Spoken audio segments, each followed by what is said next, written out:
ওই গেটম্যান তার চূড়ান্ত শাস্তি হবে আইনের মধ্যে। এটা ক্ষমার অযোগ্য। বহরমপুরের গোবিন্দপুরে ট্রেন দুর্ঘটনায় মৃত ও আহতদের আর্থিক সহায়তা তুলে দিলেন মুখ্যমন্ত্রী শুভেন্দু অধিকারী। বৃহস্পতিবার বহরমপুর স্টেডিয়ামে হেলিকপ্টারে নেমেই সড়কপথে গোবিন্দপুরে পৌঁছে যান মুখ্যমন্ত্রী শুভেন্দু অধিকারী। গত 17 জুলাই সকালে গোবিন্দপুরে খোলা রেলগেট পার হওয়ার সময় দুর্ঘটনায় প্রাণ যায় 4 খুদে পড়ুয়া সহ 5 জনের, আহত হন আরও 4 জন। এদিন গাড়িতে বসেই দুর্ঘটনাস্থল দেখেন মুখ্যমন্ত্রী। এরপর গোবিন্দপুর গ্রামে যান। গোবিন্দপুরে দুর্ঘটনায় স্বজনহারা পরিবারের সাথে দেখা করেন মুখ্যমন্ত্রী। কথা বলেন পরিবারের সদস্যদের সাথে। জুনিয়র প্রাথমিক বিদ্যালয়ের পাশে তৈরি মঞ্চে দুর্ঘটনায় মৃত আহতদের হাতে আর্থিক সাহায্য তুলে দেন মুখ্যমন্ত্রী। মৃতদের পরিবারকে 5 লক্ষ টাকা ও আহতদের 1 লক্ষ টাকা আর্থিক সহায়তা তুলে দেন মুখ্যমন্ত্রী। তিনি জানান, গেটম্যান দায়িত্ব জ্ঞানহীন কাজ করেছে, ক্ষমার অযোগ্য অপরাধ, তার চূড়ান্ত শাস্তির ব্যবস্থা করা হবে। অসহায় পরিবারগুলির পাশে থাকার আশ্বাস দেন মুখ্যমন্ত্রী শুভেন্দু অধিকারী। আপনাদের কাছে আমার এখানে বলার কিছু নেই, আমি বক্তব্য রাখার জন্য আসিনি। অত্যন্ত ব্যথাতুর হৃদয় নিয়ে আমি রাজ্যের মুখ্যমন্ত্রী, আপনাদের সকলের মুখ্যমন্ত্রী। একদম ছোট্ট ছোট্ট ফুলের মতো বাচ্চাগুলো যেভাবে এই দুর্ঘটনায় তারা শিকার হয়েছেন, সহানুভূতি জন্যই আমি এসেছি, কিন্তু কোনো দুঃখ প্রকাশের তো ভাষা আমার জানা নেই। পরিবারগুলোর পাশে আছে এটুকু বলতে পারি। আবারও বলি, অর্থ দিয়ে কখনো এই ধরনের ক্ষতি পূরণ হয় না। তবুও সরকারের দায়িত্ব রয়েছে, সরকার মানবিক। এবং সবচেয়ে কষ্টের এটাই, এই ঘটনাটা এড়ানো যেত। প্রাথমিক তদন্তে রেল এবং পুলিশ যেটা আমাকে জানিয়েছে, গেটম্যানের যে দায়িত্ব জ্ঞানহীনতার কাজ, আমি এই রাজ্যের পুলিশ মন্ত্রীও বটে, আমি আপনাদের কথা দিয়ে যাচ্ছি, ওই গেটম্যান তার চূড়ান্ত শাস্তি হবে আইনের মধ্যে। এটা ক্ষমার অযোগ্য। আমি পরিবারগুলোর পাশে আছি, আমি প্রত্যেকের সঙ্গে আলাদা করে কথা বলেছি।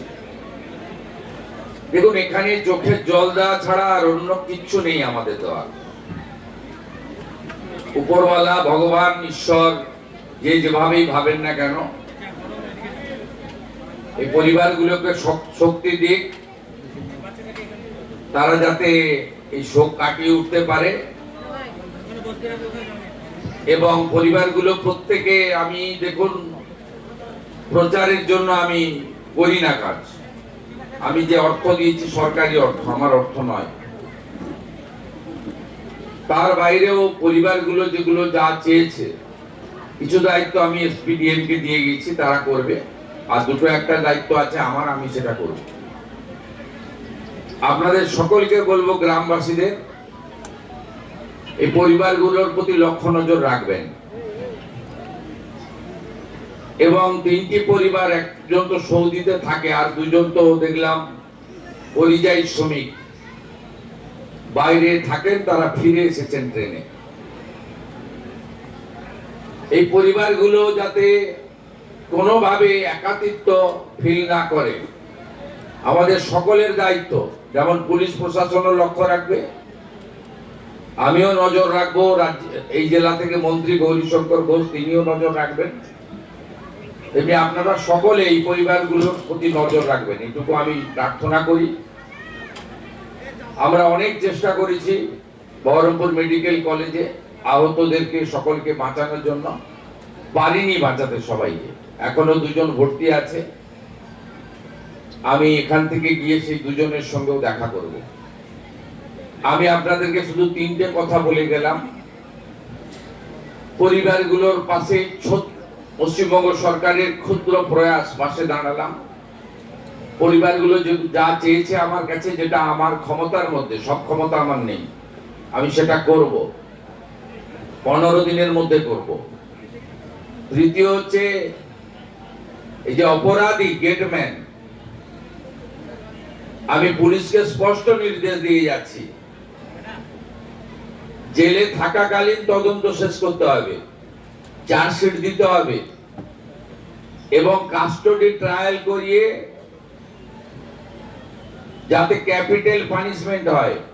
পুলিশ সুপার, ডিআইজি আছেন, তারা যেমন দেখবেন, ডিএম সাহেবকেও দেখতে হবে, স্পেশাল পিপি অ্যাপয়েন্ট করে যাতে সেটা করে। আমি এই বিষয়ে স্থানীয় এমএলএ ভরত ঝাড়কে দায়িত্ব দিয়ে গেলাম, তিনি আমার সঙ্গে টাইম টু টাইম যোগাযোগ করবেন যাতে এইরকম ফুলের মতো নিষ্পাপ,